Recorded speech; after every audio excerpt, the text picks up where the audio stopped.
Hello and welcome to day 7 of our Jessie Tree reflections. Family is something we thought about a lot in 2020. Perhaps we've missed being able to see our relatives. I've certainly felt the distance between Leicester and Bristol, which is where a lot of my close family are, a very big one in recent weeks. Perhaps we've got a bit sick of the family members that we live with. Perhaps things between us and our partners, our kids, our parents, our siblings has all got a bit tense as we've suffered from cabin fever, particularly in the lockdown. Family life can be great, and the church has been right to value that and to insist that families support each other. But sometimes it's not great. When I was a child, there was a book around that said it was called Families and How to Survive Them, and it was very popular. And sometimes, sadly, the church hasn't always done those whose families are complicated or even don't fit certain norms.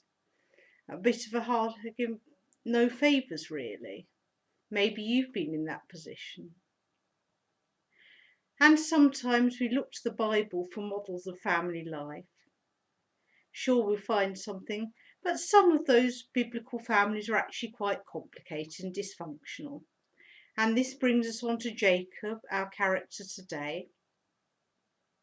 He and his twin brother Esau didn't get on. They were very different. Their dad favoured Esau, whereas Jacob was mum's favourite. Jacob was sometimes not a very nice guy. He cheated Esau out of his birthright.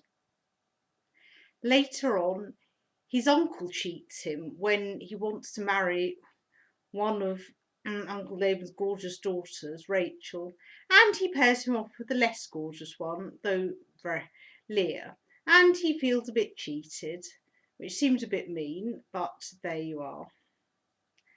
And yet, despite Jacob's checkered family life, despite the kinks in his character, God uses him and uses this troubled family in the story of his love for his people. Jacob, despite everything, is also a man of faith who isn't afraid to ask questions, wrestle with God, and come through with his faith stronger. And that gives us hope, even if the homes we live in are sometimes a bit dysfunctional, complicated. If we're not perfect, God can use us. Let us pray. Lord, we bring to you our families, those we live with,